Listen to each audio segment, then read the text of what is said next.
We are going to the book of Genesis again, chapter number 4. Genesis, chapter number 4.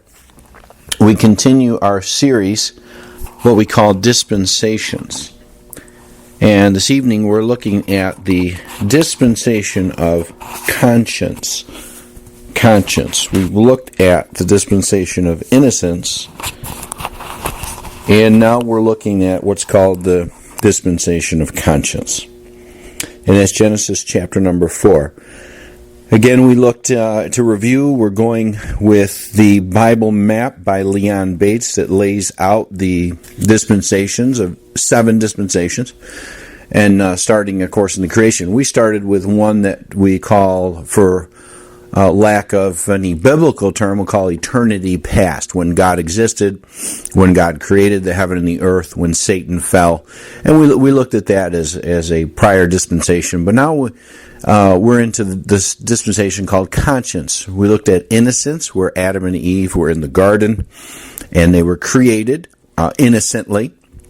They were created without the knowledge of good and evil, and that's why God told them not to partake of the fruit of the tree of the knowledge of good and evil. And when they did sin and they became knowledgeable, it created this thing called conscience. Conscience means with science. Science means knowledge. So the dispensation of conscience is now they operate with knowledge. And so they've been cast out of the garden. We get into chapter number 4. And it tells us in verse 1, And Adam knew Eve his wife, and she conceived and bare Cain, and said, I have gotten a man from the Lord. Now Cain is the firstborn here. His name means iron spear. He is a type of the Antichrist. Cain will turn out to be a liar, a murderer. He will end up receiving a mark, and he will end up getting cursed. That sounds a lot like the devil. The devil is the father of all lies. He is a liar, 1 John 3, John 8, and a murderer.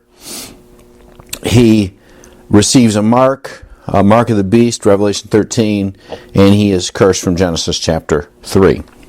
So we see that Cain is certainly a type there of Satan. And that kind of sets the precedent here. And then verse number 2, it says, And she again bare his brother Abel.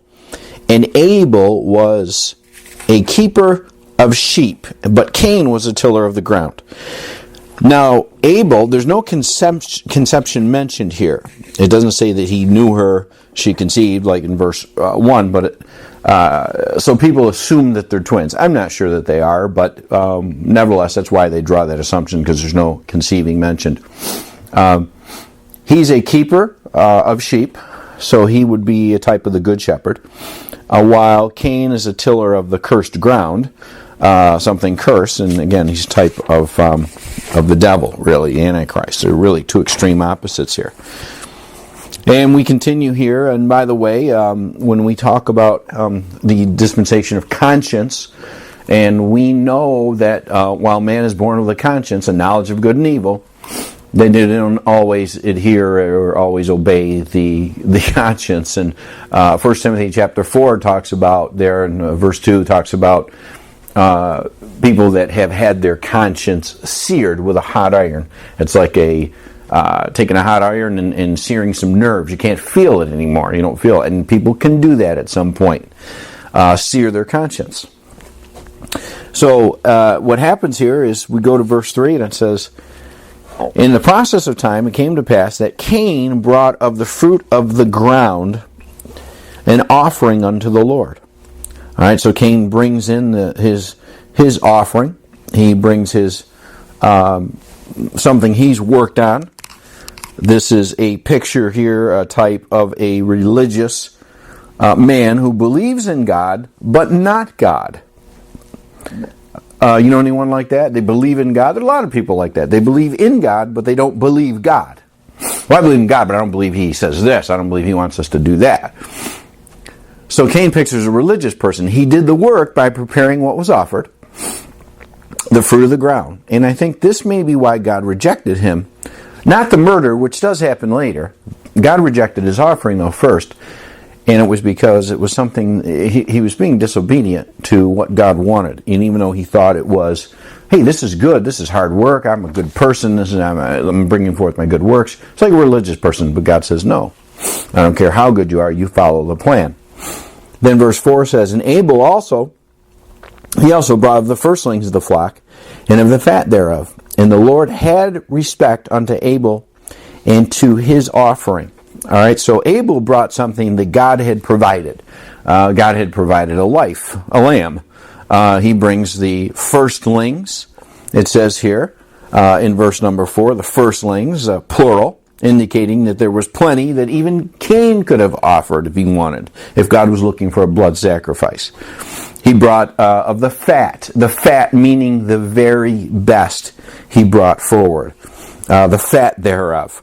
Not the physical fat, but meaning the very best, like the fat of the land. And God had respect to that. You know what I'm tired of? I'm tired of giving God second best. Giving God second place. And he brought the very best. God wants the first fruits, not the leftovers. You say, oh, I got this old, ratty, used furniture. Maybe the church could use it. Why? Because it's ratty and old and used and, it's not the best. We got to give God the best. Quality control, people. You have to give God the best as a testimony. Now, we don't have to be bad stewards. We don't have to spend a lot of money unnecessarily, but we got to give him our best presentation, not the leftovers. That's the same thing with tithes and offerings. We bring forth the first fruits. It's called first fruits for a reason. We don't pay our G&E first and then pay God what's left over, how much money's left in the checkbook, etc. We give God the first fruits, what belongs to him. And you know what? God had respect unto the offering, it says here, unto Abel and to his offering. And that may be a different way. He may have just told him, hey, good job. He may have sent fire down and consumed it like he'd been known to do in other places in the Bible. But he had respect. He showed respect to Abel and not to Cain. Then it says in verse 5, but unto Cain and to his offering he had not respect, and Cain was very wroth, and his countenance fell. So Cain's upset. His countenance falls. You can tell when somebody is upset by their countenance falling. And the Lord said unto Cain, why art thou wroth? Why is thy countenance fallen? What's the problem, Cain? What are you so upset about? Think it through for a moment. Verse 7, if thou doest well, God says, shalt thou not be accepted. And if thou doest not well, sin lieth at the door. And unto thee shall be his desire, and thou shalt rule over him. In verse number 7, he says, if thou doest well, you'll be accepted. It becomes a choice. Folks, you're as spiritual as you want to be. You're as accepted by God as you want to be. It really comes down to you, if thou doest well. God is no respecter of persons. And Cain knew what he had to do, but he didn't do it. And he says, sin lieth at the door. That's the door of his heart. And every one of us can say that. Sin lieth at the door of our heart. And we can answer that door. We have the ability to rule. You can control if you want. There is no temptation taking you, but such is common to man. Or you're going to be his sin personified, his desire. And we look at Romans chapter 6, verse 16. It's stated this way. Romans 6:16 says, know ye not that to whom ye yield yourselves servants to obey, his servants ye are to whom you obey, whether of sin unto death, sin personified, or of obedience unto righteousness. You can obey sin, or you can obey righteousness. Your decision, your choice, sin personified. So he says, what's the problem? You know if you do right, you'll be fine. You didn't do right. You're not accepted because of that. Then verse number 8, It says, and Cain talked with Abel his brother, and it came to pass when they were in the field that Cain rose up against Abel his brother and slew him. Whether they had an argument, whether it got heated about this whole situation where he was accepted and he wasn't, Cain was just of the wicked one, the Bible says. Cain killed his brother, and the first man born was a murderer. The first living thing to die, we saw in Genesis, was a sheep when God covered the righteousness of Adam and Eve, not the fig leaves, but he covered them with a skin, a coat of animal skin. And the first man to die was a shepherd. So everything tied in. We have a murderer, we have a shepherd, we have a lamb, all tied into the prophecy, of course, of Christ. But this sets the precedent, the stage for man in this dispensation of conscience. He's wicked. He kills. He's a murderer. The first man born was a murderer. And, of course, sets up the stage that we need a Savior. So he slew him. In verse 9 it says, and the Lord said unto Cain, where is Abel thy brother? And he said, I know not. Am I my brother's keeper? Am I? Isn't that an interesting choice of words? Am I? Kind of the opposite of I am. And Satan certainly is the opposite of God. I am that I am. Well, am I my brother's keeper? Cain questions God just like Satan does and did, if God said. And he lies. I don't know where he is. You don't? Really? Well, why wouldn't you know? Verse 10 it says, and he said, what hast thou done? The voice of thy brother's blood crieth unto me from the ground. He says, what did you do, Cain? Your brother's blood is crying unto me. And blood will do that. Blood is very powerful. The Bible has a huge emphasis on blood throughout the Bible. And some have called the Bible the bloody book because of that. There's a lot of emphasis on the blood. Well, this blood cries out. And blood has a way of defiling the land, the Bible says. The blood will defile the land. The blood will be on us if we're guilty, it says. The blood speaks. And in Hebrews it talks about that blood speaking. He being dead yet speaketh. Speaking of Abel, his blood speaks, Hebrews says. And this blood was crying unto the Lord. And God will do something about blood. In fact, he said, Matthew 23:35, the Lord talked to the Pharisees and said, you've killed the prophets from the blood of righteous Abel, he says. The first murder, unto Zacharias, one of the last in the Old Testament. A to Z, Abel to Zacharias. But he calls it the blood of righteous Abel. That blood cries. And then we see here in verse 11, and now art thou cursed from the earth, which have opened her mouth to receive thy brother's blood from thy hand. You are cursed. That same earth that took in the blood of your brother is now going to be cursed. You are cursed from the earth, and you're going to have a problem with this earth because of that blood. So the first man cursed was a tiller of the cursed ground. That curse goes all the way through, and the Old Testament, of course, ends in a curse and has 39 books, a multiple 13. Cursed. And then verse 12 says, when thou tillest the ground, it shall not henceforth yield unto thee her strength. A fugitive and a vagabond shalt thou be in the earth. So he curses him. He's a vagabond. He wanders without a purpose. A bad place to be when you're lonely like that and wandering around and, things not looking good for you and you're wondering, what's going on. And God says, you're cursed. You're going to be a fugitive and a vagabond on the run and lonely. And that's not a good place to be. In verse 13 he says, and Cain said unto the Lord, my punishment is greater than I can bear. It's a tough punishment. But he's telling a righteous judge this? Really? You killed a man, an innocent man. Behold, thou hast driven me out this day from the face of the earth, and from thy face shall I be hid. and I shall be a fugitive and a vagabond in the earth. And it shall come to pass that everyone that findeth me shall slay me. Well, apparently murders weren't common in this day.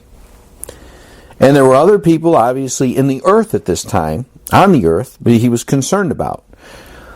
So a lot of years can pass by, and Adam and Eve can have a lot of children in 900 plus years. And there are people, they have been widespread throughout the earth now. And he says, whoever finds me is going to kill me. And he was concerned about that. My punishment is greater than I can bear.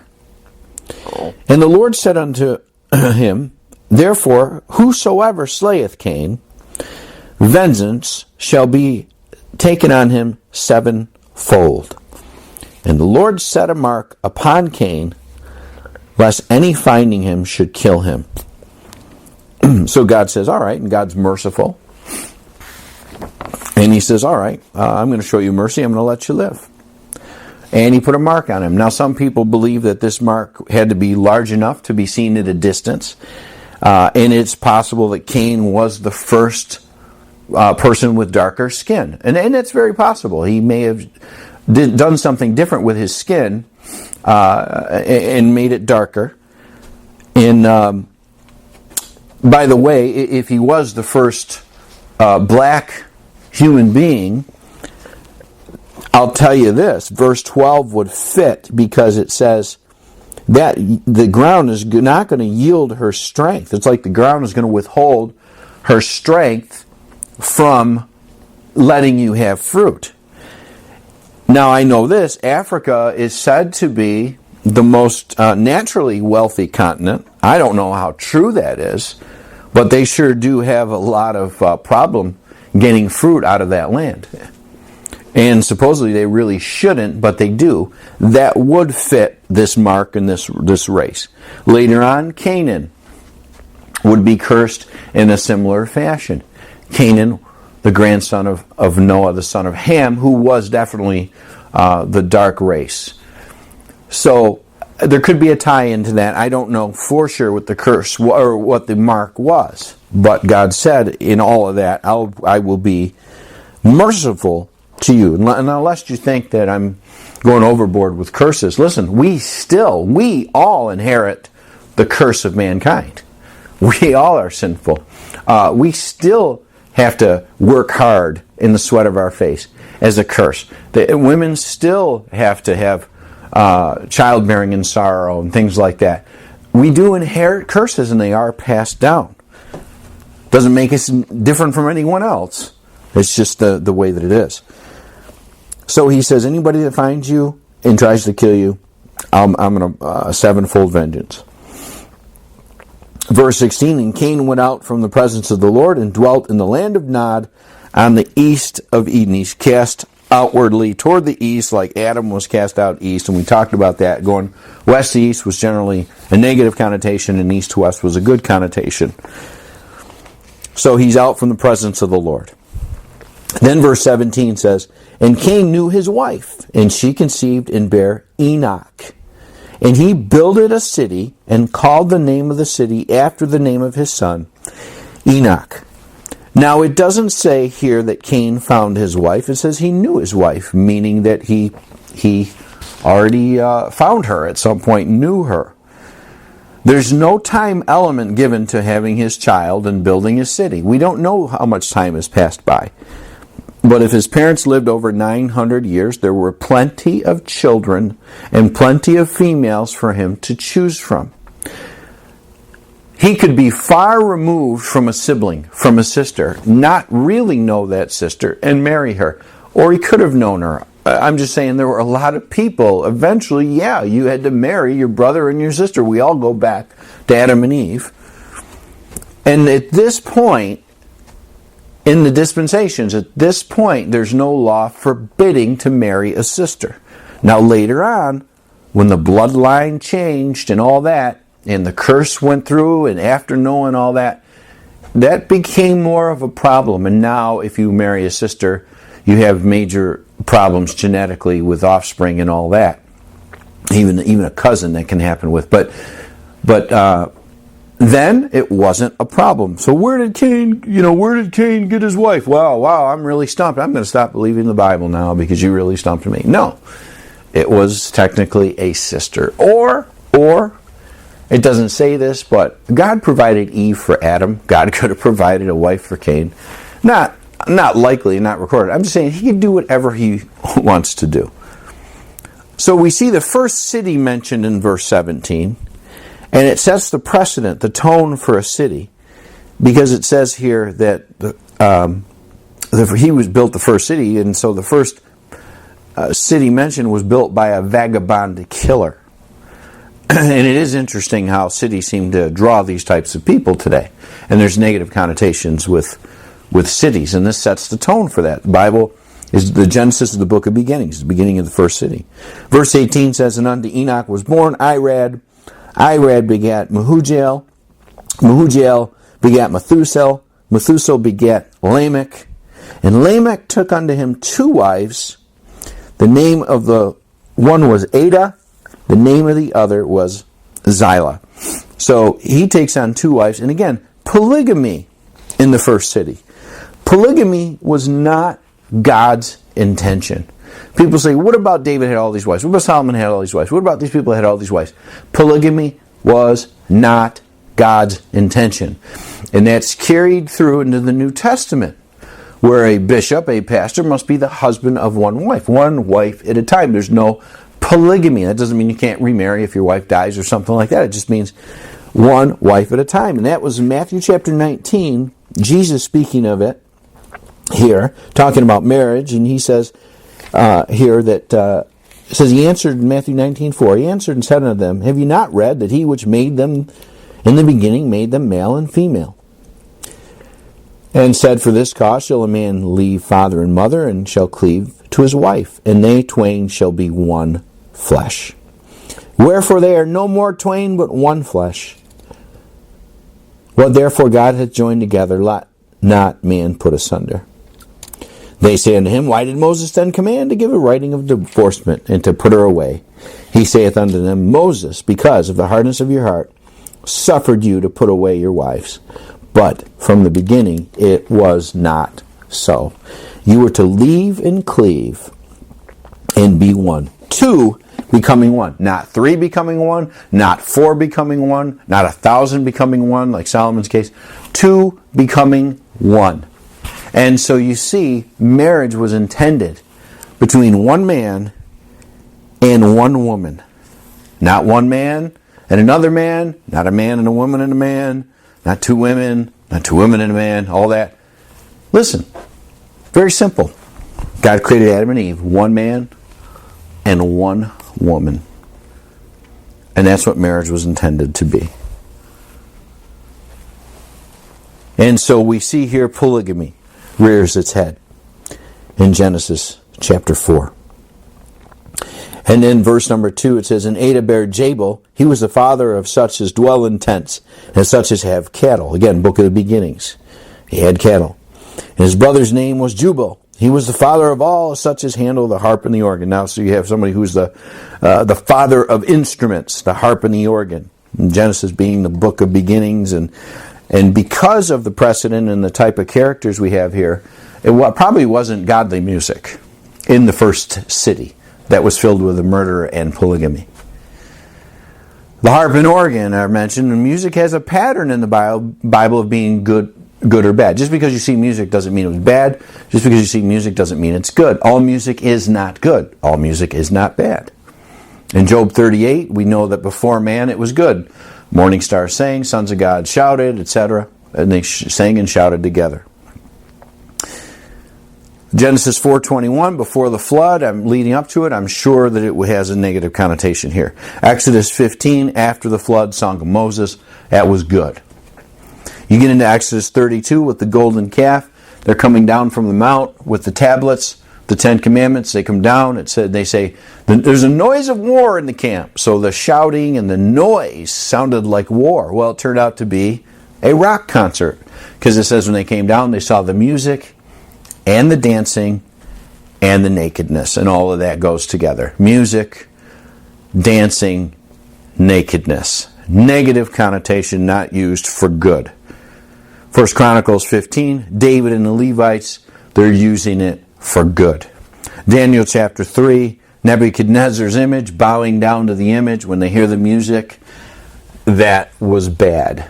Bad music. Matthew chapter 26, Jesus singing the hymn at the Passover, at communion, Lord's Supper, and that's good. So music can be used for good and bad. It's a constant battle. But don't blanket everything in your life because it's music as good. Because most likely it's not unless you're very selective. But all music is not good. It's good and it's bad. So it sets the pace here for the beginnings of it here, all that handle the harp and the organ. And then verse 22 says, and Zillah, she also bare Tubal-Cain, an instructor of every artificer in brass and iron. And the sister of Tubal-Cain was Naamah. Now we have this artificer, which is a cunning, artful inventor of brass and iron. And this particular reference of brass and iron, brass in the Bible represents judgment. Iron does represent Antichrist.